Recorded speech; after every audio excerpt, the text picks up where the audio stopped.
আমরা তো ছোট থেকে এনে বড় এসে এনে কথা বলছেন এই খালটার মধ্যে যেভাবে মাছ ধরা হইতো, যেভাবে আমরা মাছ দুই ডাক্তার মাছ আমাদের নৌকা যাইতো।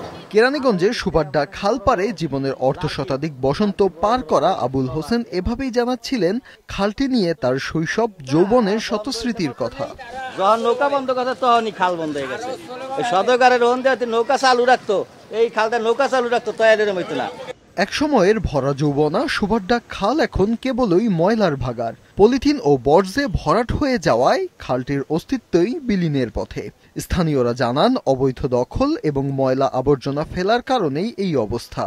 15 বছর আগে আমার বাড়ির সমস্ত ইটগুলি সব এই খাল দিয়ে ভর্তি আনছি। আমরা অনেক ভুক্তভোগী খালের এই বর্তমান যে অবস্থা আছে, এই এলাকার বাসিন্দারা মুছায় থাকতে পারে না, তারপরে দুর্গন্ধ ছড়ায়। আমাদের প্রথম ময়লার ব্যবস্থা করতে হবে। ময়লাটা আমরা কোথায় ফেলাবো? ময়লার বিকল্প ব্যবস্থা না হইলে এই প্রকল্প আমাদের কোনো কাজেই আসবে না।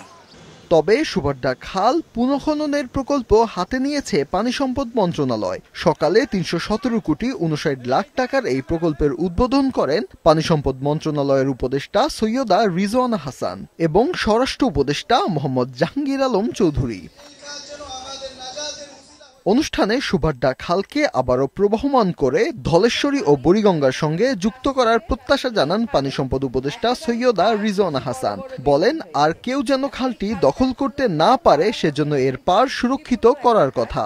এখান থেকে কিছুটা অবৈধ দখলও আমাদেরকে উচ্ছেদ করতে হবে, আর যেন অবৈধ দখল না হয় সেটা নিশ্চিত করতে খালের পাড়ে আমাদেরকে ঢালাই করে দিতে হচ্ছে। খালের পাড়ে আমরা যতটুকু সম্ভব ওয়াকওয়ে নির্মাণ করে দেব।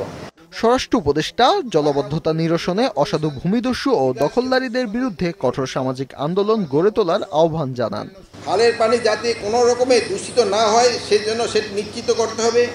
পাশাপাশি অসাধু ভূমিদস্যু যেন কোনো ক্রমেই খাল দখল এবং কোনো অংশ ভরাট করতে না পারে সেই বিষয়ে সংশ্লিষ্টদের সবাইকে সজাগ থাকতে হবে। খাল দূষণ এবং দখলকারীদের বিরুদ্ধে কঠোর সামাজিক আন্দোলন গড়ে তুলতে হবে। বাংলাদেশ পানি উন্নয়ন বোর্ডের তত্ত্বাবধানে এবং সেনাবাহিনীর 24 ইঞ্জিনিয়ারিং কনস্ট্রাকশন ব্রিগেডের বাস্তবায়নে এ দফায় সুবাড্ডা খালের 14.26 কিলোমিটার এলাকা খনন করা হবে। ফাইহান হামিম, মাছরাঙা সংবাদ, ঢাকা।